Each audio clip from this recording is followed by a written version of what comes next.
Asanteni sana, tafadhali tuketi.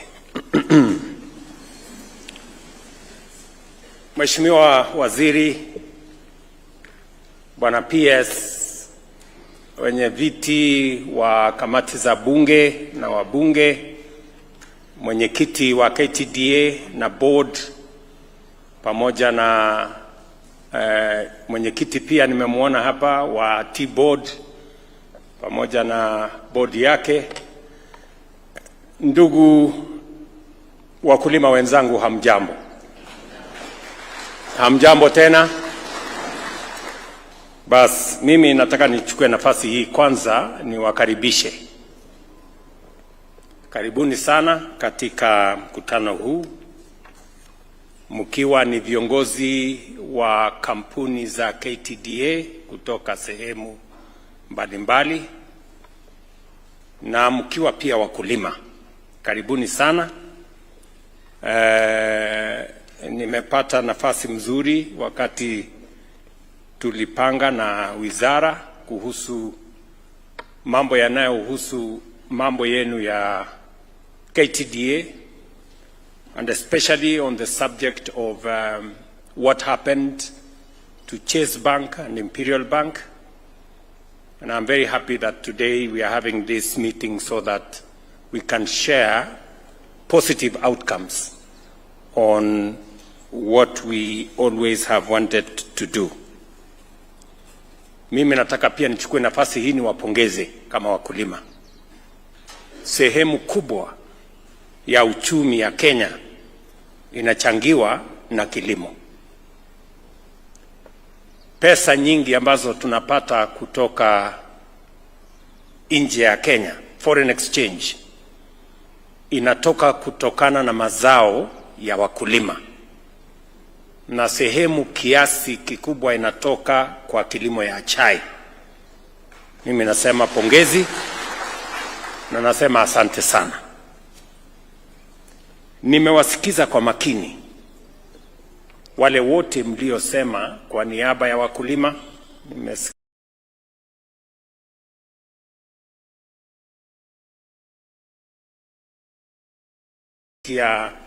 mama ameongeza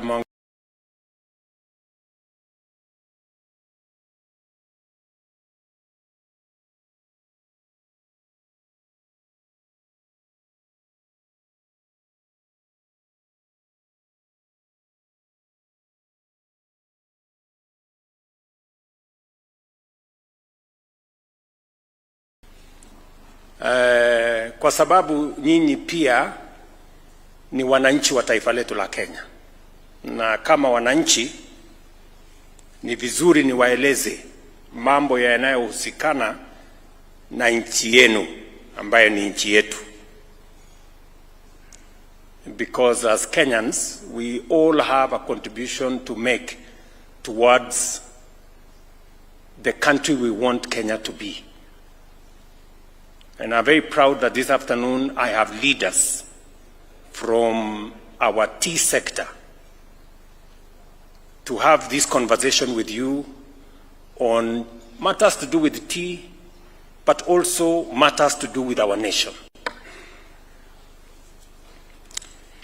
Nawashukuru sana kwa kunipa nafasi ya kuwa kiongozi wa taifa letu la Kenya.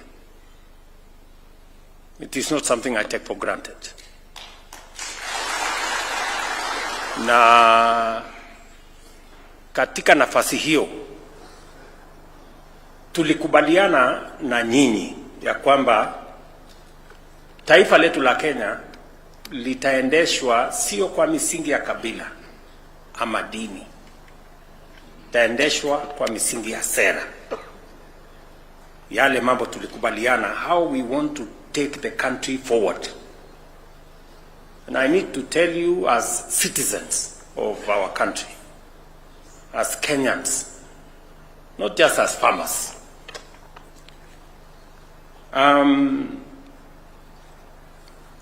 farming, as you all know, contributes close to 50% to our GDP.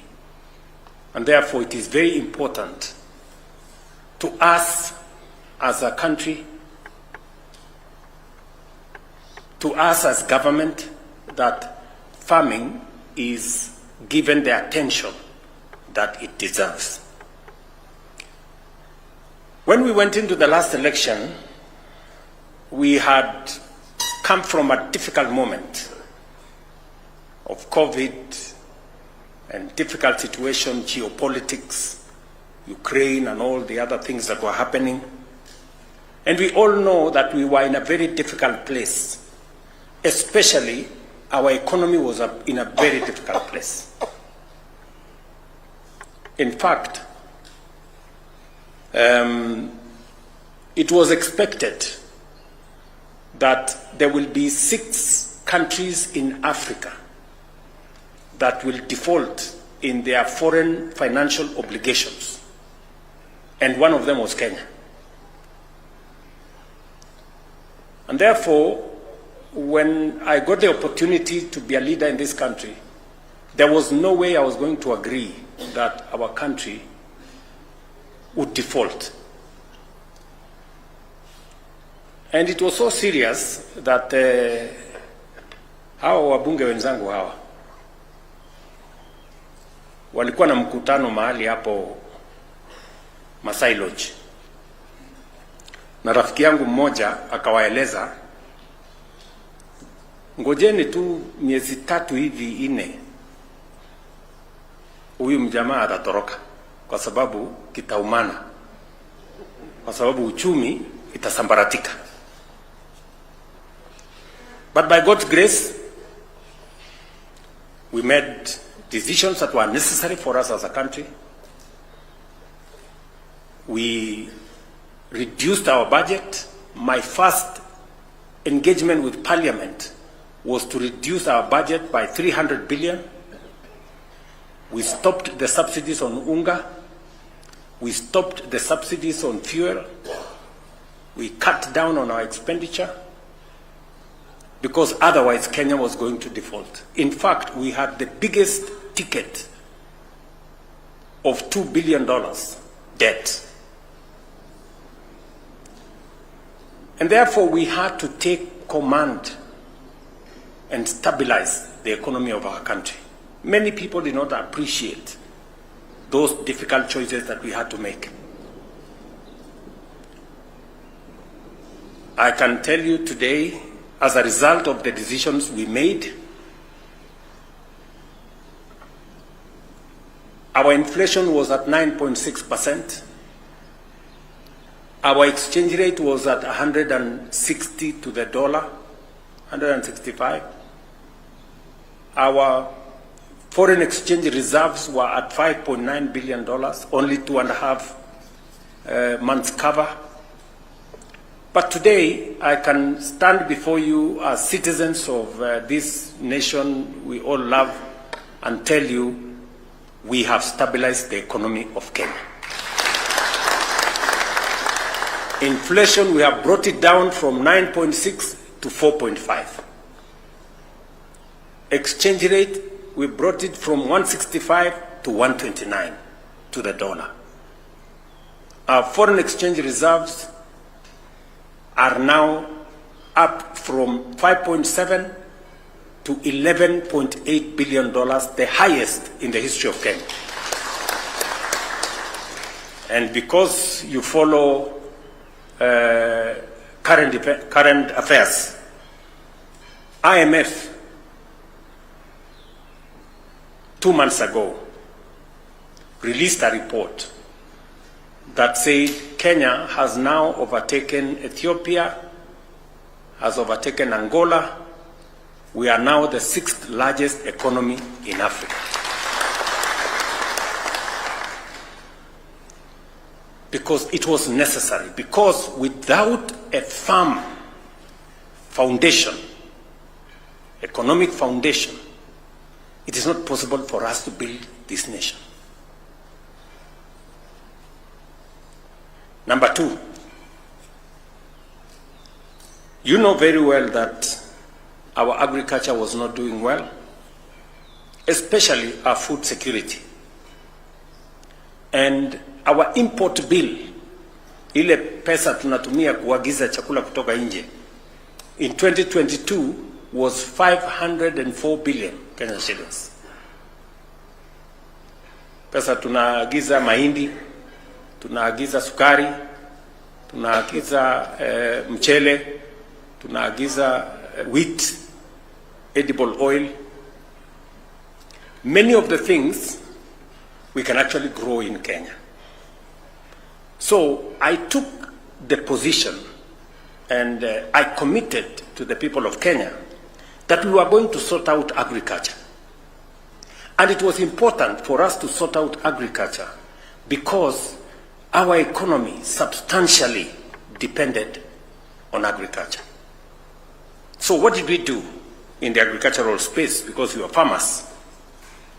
Number one, we registered farmers because it was necessary for us to have a database so that we can make decisions based on correct information. We registered all our farmers. Now we have a database in Kiamis. We know how many tea farmers are there. Every tea farmer, we know their acreage, how many coffee farmers are there, and their acreage, how many farmers are there doing sugarcane and wheat and maize and on and on and on. Today, I can confidently tell you we have a database on all our farmers, and we can make decisions on the basis of correct information. That was our first assignment. Because all this time, we didn't have a database of information. Number two, I told you we were going to change from subsidizing consumption to subsidizing production. When I came into office, we had a bill of 8 billion shillings ya kusubsidize unga. We were paying 14 billion shillings every month to subsidize fuel. And it was not sustainable. And we were going to go into a ditch. Instead of subsidizing unga, mnakumbuka, si nyinyi ni wa Kenya? So mnakumbuka kulikuwa na watu wamevaa sufuria hapa kwa street. Wameweka sufuria kwa kichwa wanasema mambo ya unga. Unga ilikuwa 240 per 2 kilogram bag. Na ilikuwa before I was elected. Sasa nilikuwa nashangaa, sasa nyinyi mnanifanyia maandamano na unga nilikuta tayari iko 240. But we had to do something. You remember my first statement pale Kasarani on my inauguration. I said we are going to start bringing down the cost of fertilizer. And I remember clearly saying we are going to start with KTDA. Mnanielewa?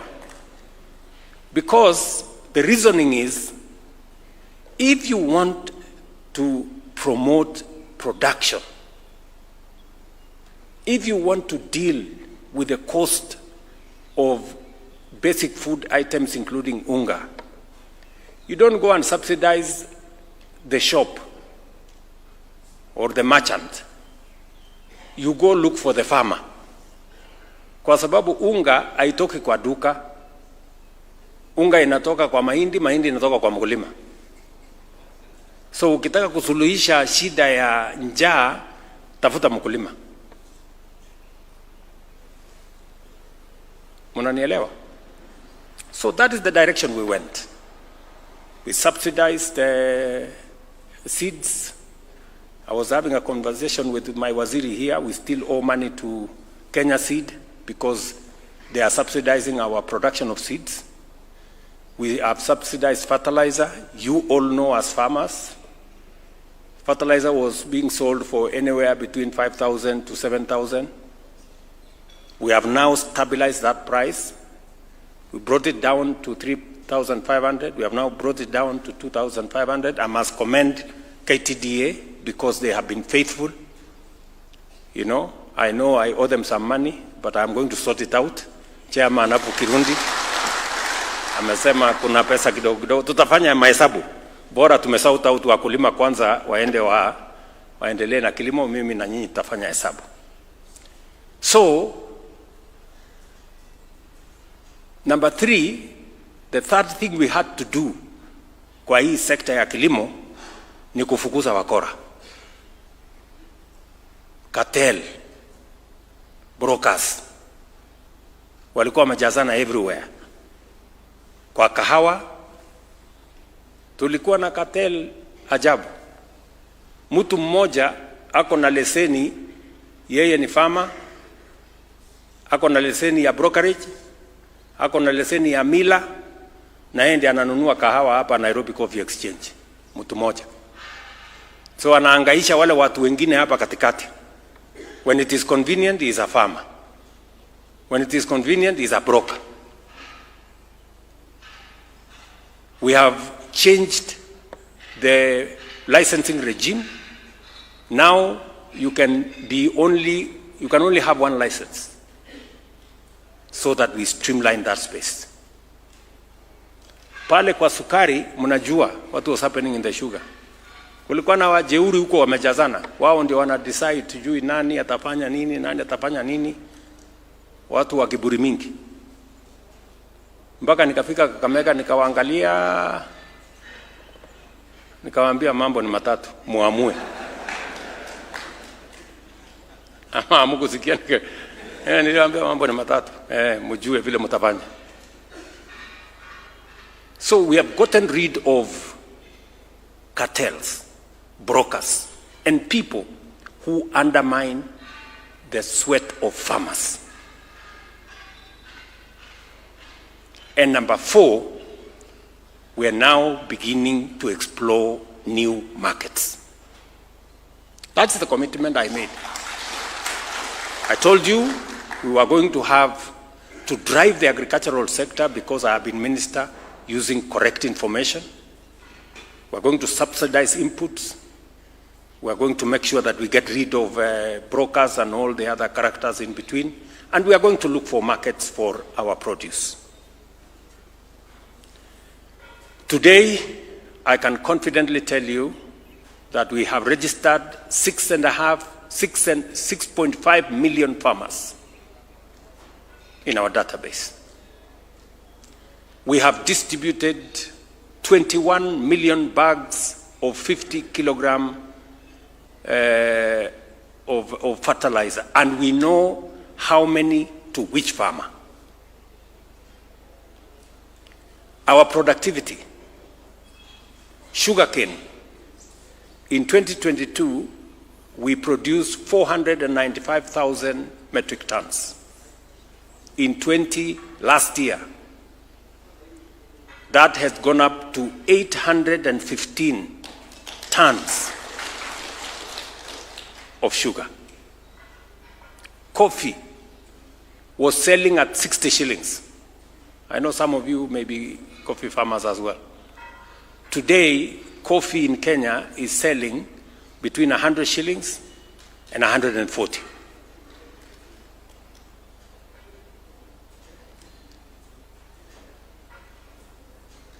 Milk was selling between 32 and 35. Today, milk is selling between 45 and 50, and we are still tightening the screws around there. Tea. I want you to look at the numbers. Our total sales of tea in 2022 was 138 billion. Our total sales 2024 was 215 billion. So we are making progress. We are making progress. Sugarcane farmers are making more money. Coffee farmers are making more money. Dairy farmers are making more money. You guys are making more money, you just don't want to say. And we are going to make sure that going into the future, among the things we want to do so that we can expand this sector better is to make sure that we do more processing, more value addition, and create more markets. And also to make sure that our whole chain of production is much more efficient. And that is the reason why we have carried out specific interventions in the tea sector. But before I go there, I just wanted to give you an idea of what we are doing in the general space around agriculture. You heard me, I've already given instructions to Waziri here, because dairy is important to us. Already we have doubled our exports of dairy products from about 4 billion shillings to about 9.8 billion shillings last year. But we need to do more around the space of milk, because we have a big market outside there. Today, I can tell you, because we have intervened in production, even the dairy farmers are benefiting from fertilizer subsidy. We are seeing more silage. We are seeing better returns from our dairy sector. And that is why we decided that because we want to do more milk, we have now reduced the price of sex semen from 8,000 shillings per dose to 1,400 shillings per dose. And Waziri is beginning to see at the mechanics of how we are going to do that. I have also to tell you something about health, because you're Kenyans and we live in this same country. The Constitution says health is a constitutional right of every citizen. It is not a privilege for those who can afford. And that is why we committed that we were going to change the delivery of health in Kenya. For a very long time, health was left to the designs of everybody. So what did we do? And for your information, universal health was in the NAC manifesto. Ngilu aling'ang'ana nayo ikashindikana. Tukakuwa nayo kwa Grand Coalition Manifesto. Anyang' Nyong'o akang'ang'ana nayo ikashindikana. Part of the big four yetu ya Jubilee, universal health was one of them. Tukapatia waziri mmoja anaitwa Sicily Kariuki akang'ang'ana nayo. Tukafanya pilot Kisumu, Machakos, Isiolo na Nyeri, mpaka ikatangazwa rasmi kwamba imefeli. Mnanielewa? Kwa hii uchaguzi ambaye ilipita, universal health ilikuwa manifesto ya Azimio na ilikuwa kwa manifesto ya Kenya Kwanza.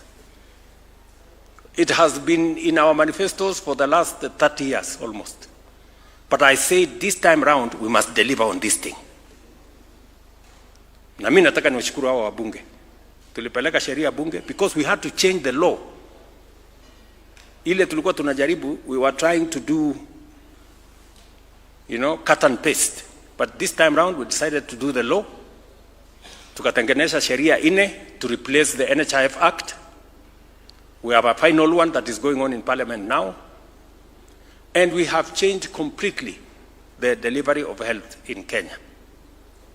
Today, I can confidently tell you that from 7 million people who are registered in NHIF, we have close to 27 million people today registered in SHA. Mnanielewa? We have changed the financing structure. Ile ya NHIF ilikuwa na ubaguzi. It is only when you have a job, when you have a pay slip, that you can be registered or when you can afford. But we have said under SHA, every Kenyan must be registered because health is a right, constitutional right of every Kenyan. And we have gone a step further. We have appropriated 21 billion shillings to make sure that every citizen who goes to hospital, kwa health center, kwa dispensary, kwa level 4, pale kwa sub-county, watatibiwa, watapatiwa dawa, hata kama ni sindano kudungwa, na aende nyumbani bila ya kuitishwa pesa yoyote. Mnanisikia? That is the position as I talk to you today.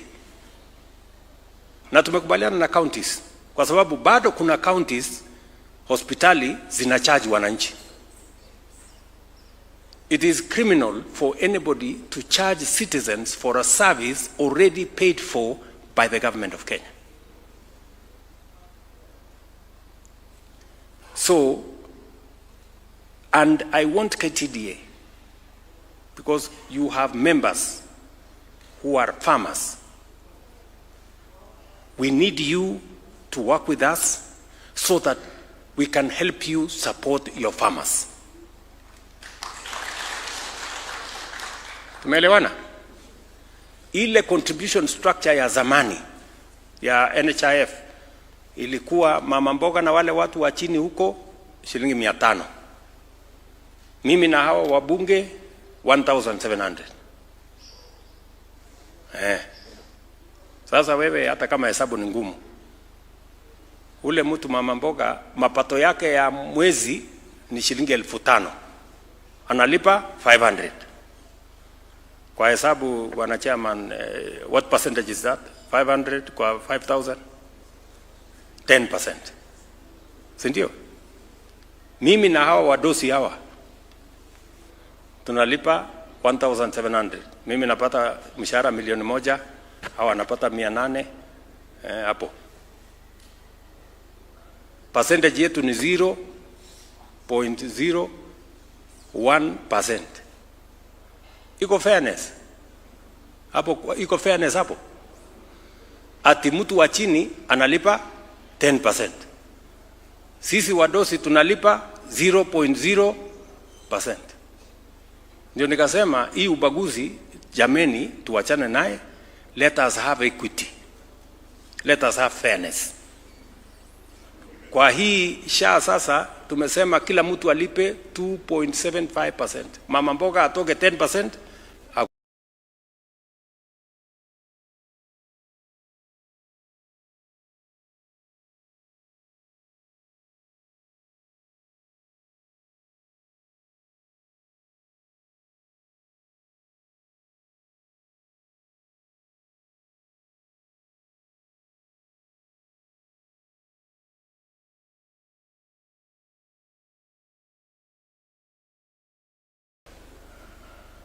Mnanielewa? So today I can tell you we are raising enough money to make sure that every Kenyan gets treated. We have 27 million Kenyans registered today. Walikuwa wanapiga kelele zamani, oh SHA haifanyi, wamekaa kidogo. Wamesema inafanya lakini inataka kufanywa namna hii. Ndio sawa. Tutarekebisha. And we have stopped the fraud. And I want to tell you, NHIF iliangushwa na wakora na wezi. Tulikuwa na hospitali moja hapa Kino, hapa. Inalete bill, inasema wamefanya upasuaji ya watu 20 kila siku. Sasa tukashangaa hii hospitali Kino, it must be a very big hospital. Ilikuwa inaitwa St. Catherine. Tukaenda kutafuta kuangalia. Tukakuta iko kona. Second floor kwa kona fulani. Hakuna hospitali, ni watu tu wanahangaika wameweka kibao. Kazi yao ni kuiba, kuandika tu claims. Nini. Tukafunga. Kulikuwa hata na mtu mwingine huko Eldoret. Alikuwa na hospitali kubwa hapa. lakini kwa hiyo hospitali yake accountants ni wengi kuliko madaktari. Sasa wewe ujiulize accountant anafanya nini kwa hospitali? Si hospitali ni mahali ya kutibu watu, lakini accountants ndio wamejaa hapo. Kazi yake kubwa fake claims. Just imagine wakati tumemaliza sasa, tumesimamisha NHIF, tukasema hii 30 billion tunataka kulipa hii madeni. So mnasema iko madeni ya 30 billion ya NHIF. Tukasema haya, let us do verification. Nikatengeneza committee, waziri akagazette committee ya verification. Unajua nani alienda kotini? Wale watu wakasema hatutaki verification, lipa tu sisi pesa. If we owe you money, si unalete makaratasi yako useme ndio hii nilitibu fulani, nikatibu fulani, ndio hii makaratasi. They don't want, because it was pure fraud. And I want to promise you that we are not going to pay any fraudulent claims in SHA. We have made the whole system a digital system so that we only pay for Kenyans that are treated. And you are going to see how much change is going to come as we implement this program. Because I need to tell you so that you can assist your members and take the country forward. The final thing I want to talk to you about is the whole program of job creation. Sisi wote hapa ni wazazi, tana mimi. Tuko na watoto wamemaliza shule, form 4, wametoka college, wametoka university. Ni kweli ama si kweli? Shida kubwa ya Kenya ni jobs. We spend 650 billion shillings to train Kenyans every year.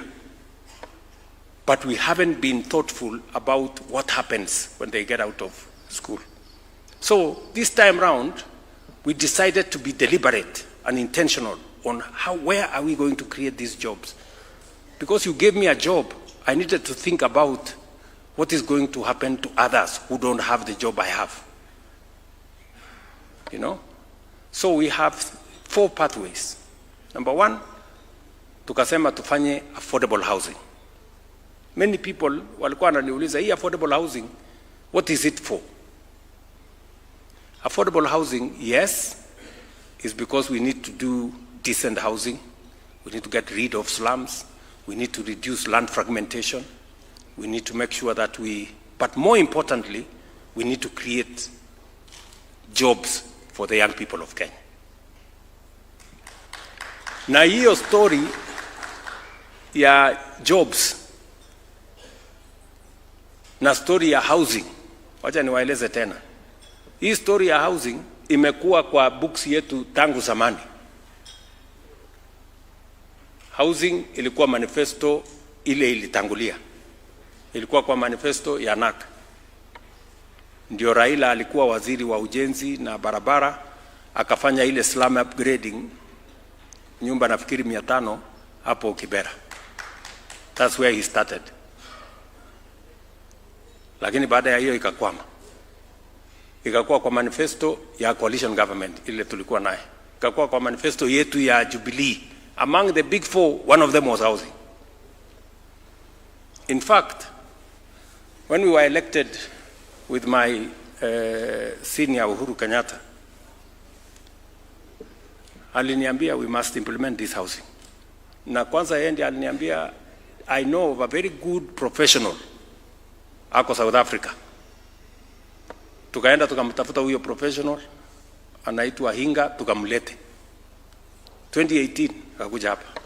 Tukatengeneza sheria affordable housing. Tukapitisha bunge. Wakati ilifika hapo sasa ikaanza kelele. Kelele, hii levy, kelele. Sasa Uhuru akaniita akaniambia, William, si wewe uko na nyumba?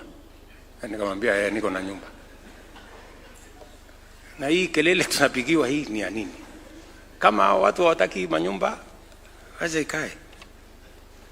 Tukawachana naye. Ikafika 2022. Manifesto ya Azimio iko housing. Manifesto ya Kenya Kwanza iko housing. Kwanza hii 1.5 hii mumeniita naye Zakayo ilikuwa kwa manifesto ya Azimio. Hii 1.5 hii.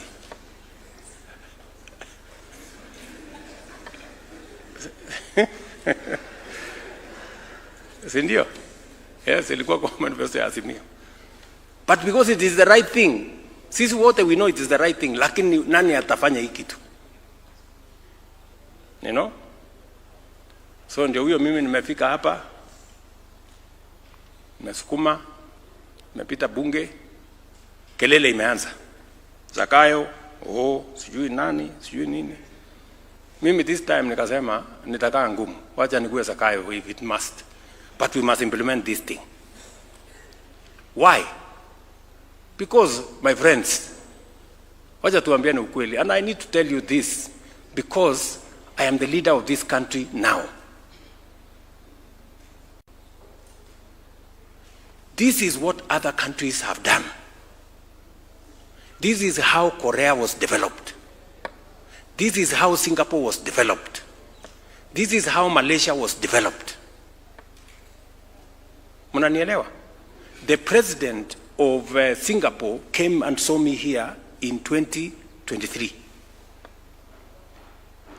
Singapore was a slum like Kibera. Singapore. It was a slum like Kibera. Today, Singapore, 95% of the people of Singapore are home owners.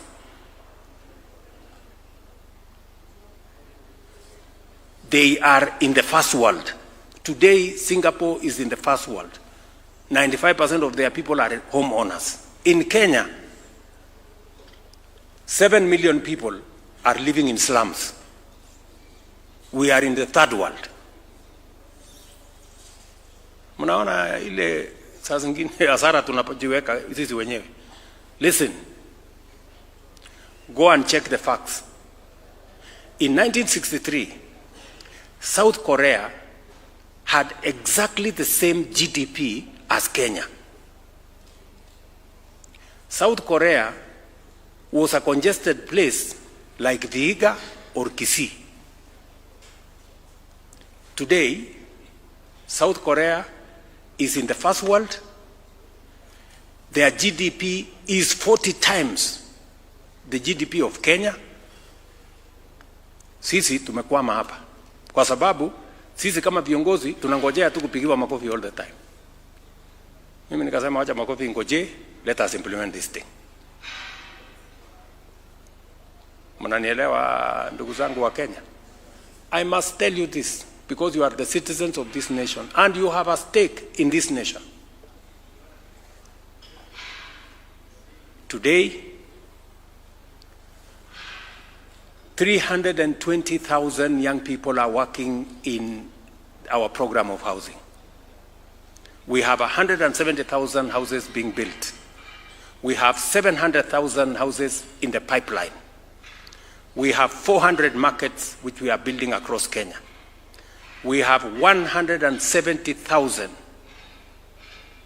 hostels we are building for our young people in colleges, TVETs, Kenya Medical Training Centers, and universities. I saw some people arguing on what I said in Ethiopia. The contracts we have signed under the affordable housing program of markets, of hostels, and of affordable housing is 600 billion Kenya shillings. Those are the contracts we have signed, and they are under construction. It is more than $4 billion. And this is not money we have borrowed from anybody. This is money yetu ya nyumbani, the money we have from here at home, because we just sacrificed 1.5% of our earnings.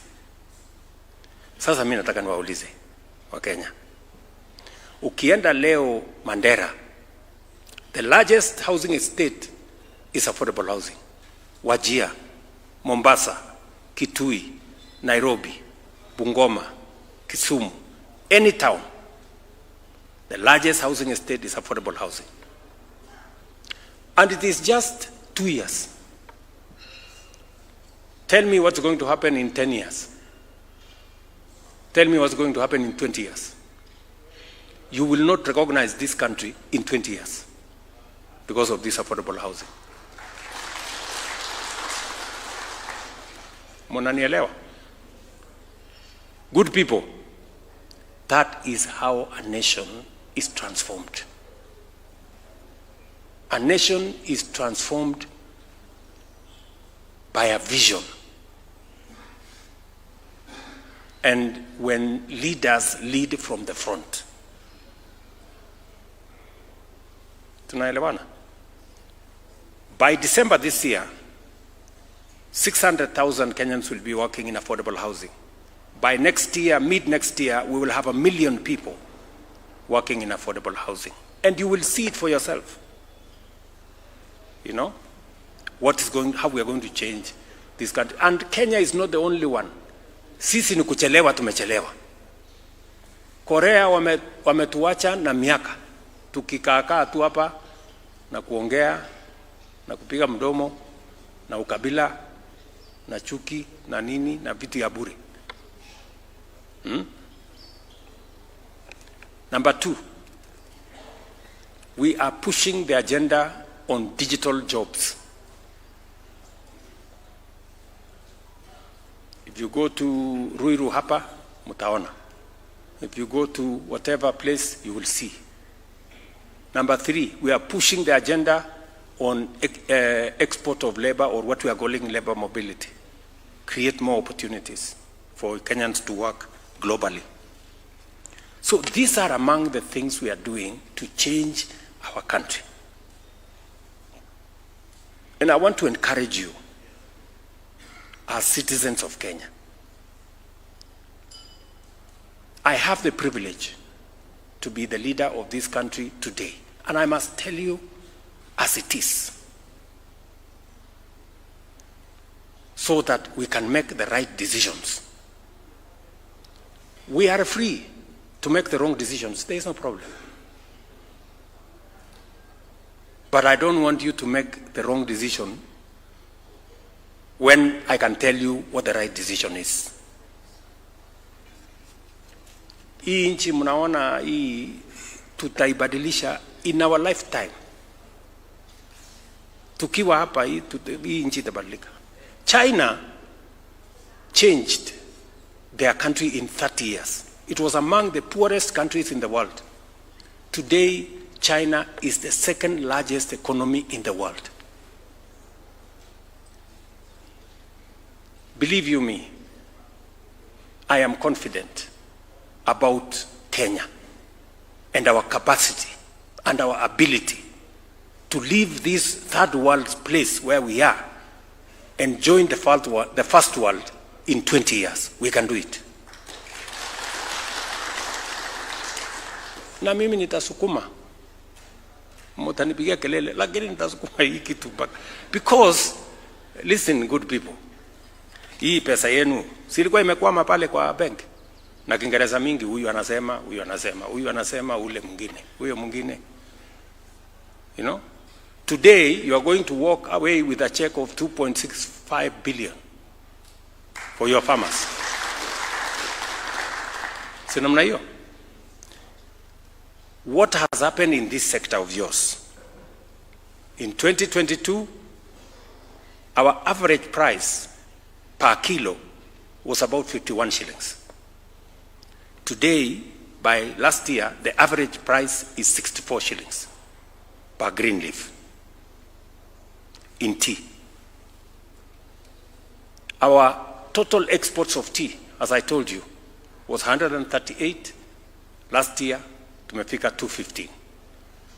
My push, and I have told the T-board, I have told the minister here, our push is that we must get our tea from where we are today.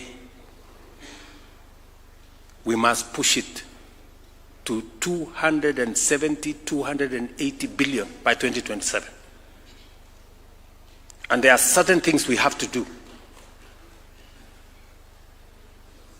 You know very well the numbers, Kirundi there knows. Made tea, we had 500 and almost 35 kilos in 2022. By last year, we were at 598 million kilos. We need to push two things: value addition. It is the reason why Parliament passed the law to remove taxes on packaging material. As a result, we already have 5 companies that are setting up in Kenya to begin the process of value addition and processing. Already we have licensed 5 new companies into Kenya. Our plan is to make sure that as we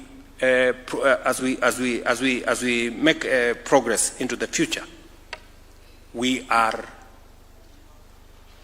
selling, as chairman here said, more processed tea. More processed tea, more orthodox tea. That is the future. That is how we are going to raise 270 billion by 2027. We have a plan. The minister here is very well briefed on what he needs to do. We are opening up new markets. China has just lifted all tariffs that were on Kenyan tea, coffee, and agricultural products. We had a big delegation from China here. I called the people from KTD and all the other people so that we agree how are we going to approach the Chinese market. How are we going to bring more people from China to come and work with us to process our tea so that we keep the jobs here, we keep value here, and export our tea to China. China is a market of 1 billion people, 1.4. So we can create a big market out of it. The minister knows what to do. I have done my bit. I have opened the market. I'm willing to do more. We signed in Japan the same thing. I know that we all know that there is more value going forward in orthodox tea. And I'm very happy that the kilos of orthodox tea out of Kenya has increased from about 1.2 million kilos. I got the statistics. Now we are at 13 million kilos. We should accelerate. You as managers of tea in different factories, let us now begin to focus more on orthodox tea. When I had a meeting with the KTDA and the T-board, they also brought it to me, especially T-board, that some of the equipment that are being used by our factories are old and you need to modernize. And because we couldn't give you direct money from government because there is a lot of private sector engagement, so we decided that we are going to provide a facility.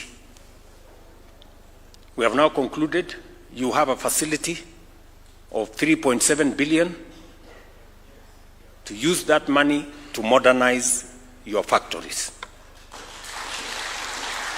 Mutapangana na waziri hapa na timu yake how you are going to assess that money. What that money is we have reduced, tumesema KTC wapatie hiyo pesa at 5% interest. Ile mlikuwa mnakopa kwa bank, mlikuwa mnalipa 18%. Sasa hii mtapata na 5%. Najua nyinyi mngetaka free money, lakini free money sasa kuna free money sai siku hizi, si ndio? So tukae hapo. Let me conclude by saying nimefurahi sana kukutana na nyinyi, because you are leaders, nyinyi viongozi, na viongozi sio viongozi peke yake wa chai. There is a reason why you are seated here and not all the 600,000 farmers are sitting here. You are sitting here on behalf of them, and it's because you are leaders. And whenever I find leaders, I want to share the vision for Kenya. Where are we going? What should we be doing? Why are we talking about the success of others? Why are we not succeeding as a country? We need to deal with it. We must also spend our money properly. I engaged the government of Indonesia. I engaged other governments, and we agreed out of experience that procurement of public services, we lose up to 40% of public money through procurement. And that is the reason why we have said we are going to go e-procurement, so that everybody inajulikana. Hakuna haja ya giza. Kama wewe unatuuzia mali kama serikali, shida iko wapi kama wananchi wamejua umetuuzia kwa shilingi ngapi? Why does it have to be in the dark? All we are saying is, if you sell something to government, let it be made public. Fulani alituuzia kitu fulani kwa shilingi fulani. Kwa sababu kitu ya shilingi 10 serikali inanunua na shilingi 15 ama shilingi 20. Why? Sijui kama tunaelewana. So we have said tuweke kila kitu kwa mtandao hapo. Wewe fulani wa fulani ulituuzia simiti gunia moja shilingi 2,000. Simiti kawaida kwa duka ni shilingi 700. Haya. Maswali sasa tuanze kuulizana kutoka hapo.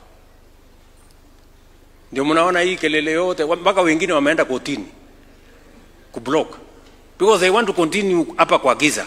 Hii giza lazima tuondoe. Let the public know how much is government procuring public services for Kenyans. Ama mnataka tuendelee kwa giza? Yeah, that's all we are saying. This is how to stop corruption at the beginning. Tusingoje mtu aibe, twende tusumbuane na yeye, tutafute DCI, sijui tutafute nani, anti-corruption, nini. Why don't we stop this thing? Kabla pesa haijaibiwa, si tunyamkwamisha hapo. Tuanzie hapo. So that's what we are saying. So, for the avoidance of doubt, let me say, we are not going back on e-procurement, because we want transparency. And we want to make sure the people of Kenya get value for the taxes they pay. They get to pay for the correct amount for services or products that they purchase. That is how we are going to eliminate corruption. That is how we are going to deal with pilferage. And that is how we are going to save public money. And I have said clearly, any public official who does not want to participate in e-procurement, hakuna mtu amelazimishwa kufanyia kazi serikali, aende afanye kazi mahali iko giza. There is no problem. Lakini hapa hakuna nafasi ya kufanya mahali iko giza. We don't want. Kuliko kusumbuana na watu, kupelekana kotini, kusumbuana. Let us stop corruption at the beginning.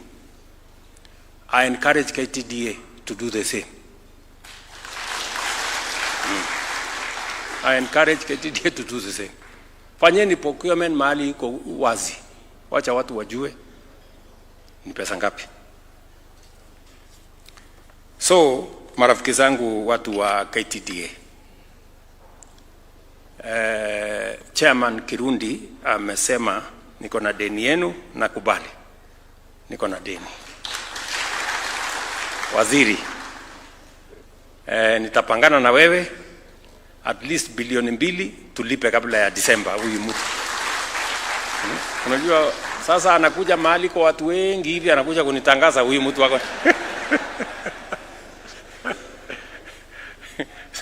Sungeniambia kando. Lakini sawa tu. Sasa kwa sababu nataka transparency, hiyo ni mzuri. Sasa hata wale wengine wakubali tupeleke mambo kwa hii procurement. Si ndio? Kila kitu iwekwe mahali kwa wazi. So, we are going to have a conversation. I know that KTDA is doing a good job. You have tried your best to keep to the prices we agreed on. We are going to make at least available 2 billion shillings before when we do a supplementary budget. Alafu tutakumalizia tukifungua mwaka. Alafu tuwe sawa sawa sisi wote. Nimewaambia mko na pesa 3.7 billion ya kukopa to modernize your factories. And we have kept interest at 5%. It's almost free money. Na mkimaliza hiyo 3.7 tutawaongezea pesa ingine until we modernize all the other factories so that we can use this sector to grow our exports. But I also want Waziri and his team and T-Board and everybody, including KTDA, we begin to have a strategy on how to add value to our tea. I have taken the firm position that we cannot continue to sell our tea as Lipton tea. It has to have a Kenyan brand. Hata watu wa Lipton niliwaambia, hata mkiandika Lipton andika hapo made in Kenya. Yes, because it is what it is. Na wamekubali kusema okay, wacha tufanye namna hiyo, lakini tutapangana vizuri. So we must brand our tea, do more value addition. Mutatueleza as practitioners kama kuna sehemu mnataka to adjust sheria kidogo. Wabunge ni hawa.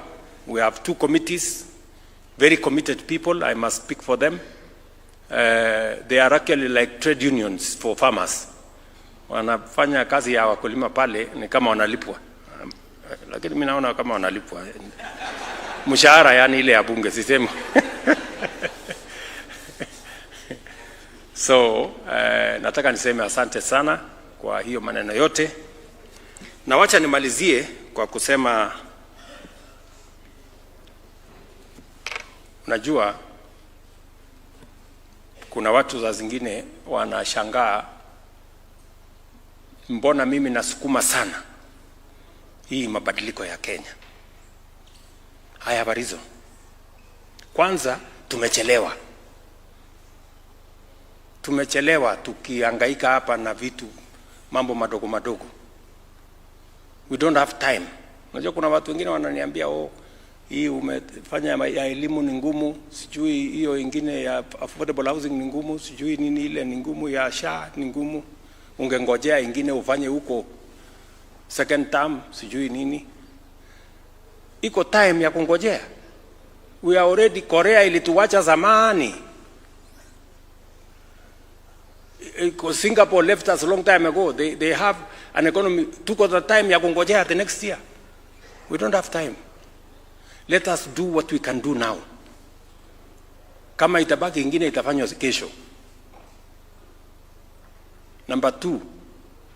Unajua mimi nimepata nafasi. And a very unique one. Number 1. Wale walinitangulia wengine walikuwa wazee, mimi si mzee. I'm a young person. Mimi niko na experience ya kutosha. Nimekuwa mjumbe miaka 15. Nimekuwa naibu wa rais miaka 10. Kuna experience nyingine mimi nangojea. Mimi nimesoma. Na nimesoma vizuri. I am probably the most learned president has ever elected. Kenya has ever elected. Sindio? So mimi nangojea nani? I have no excuse. That is why I must do all these things. munisamee kama nimewakosea, lakini wacha ninyoroshe hii nchi yetu inyoroke vizuri. This is what and I am very committed to it. Kubadilisha hii nchi. We must change this country. We are tumechelewa na kuzunguka na maneno madogo madogo. Let us for once focus on changing the country. Na mimi niko na bahati hata zaidi. Unajua sasa mimi leo ni kiongozi wa Kenya Kwanza, which is the ruling coalition. Na mimi tena ni former deputy party leader ya opposition. Mimi nilikuwa deputy party leader ya ODM. Sasa nobody else has the network kuunganisha pande hii na pande hiyo na kusukuma pamoja.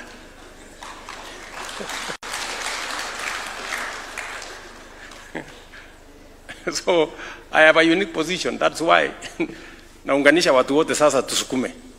Kwa sababu hii Kenya isonge inahitaji wengi wetu tufanye hii kazi pamoja. So nawaomba tafadhali tufanye hii kazi pamoja. Watu wa KTDA mnasemaje? Si tufanye hii kazi.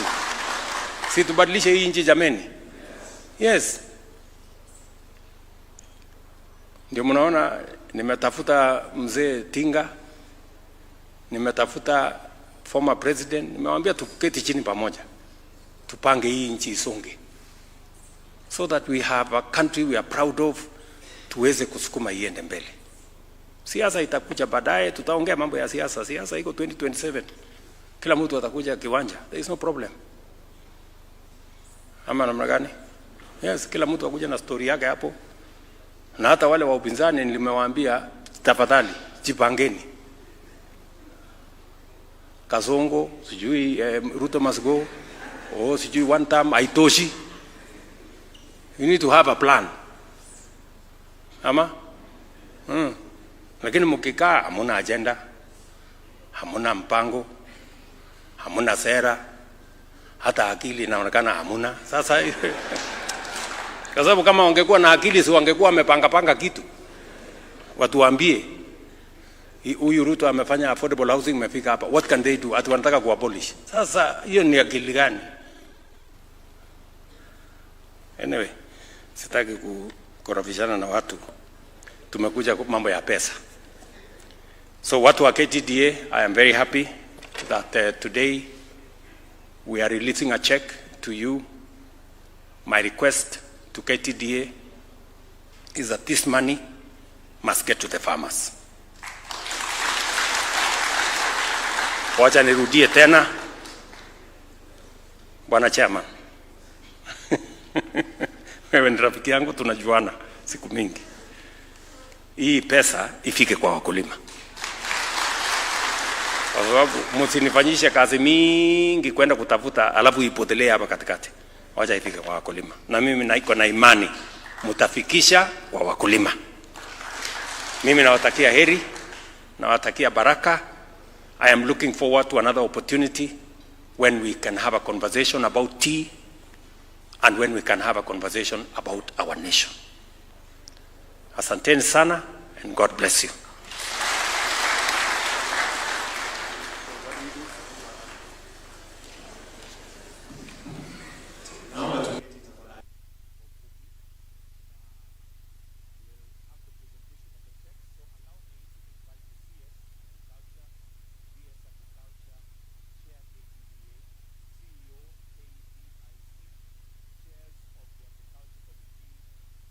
Senate and the National Assembly and Honorable Kagombe to come and have a picture as this handover of the check is done.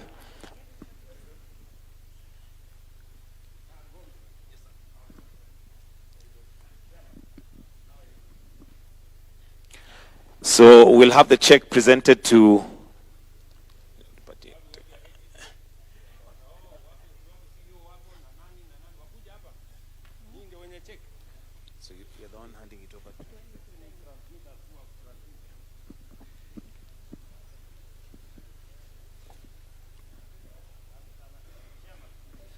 to balance, Pandey. Please, some of us can come on this side to balance.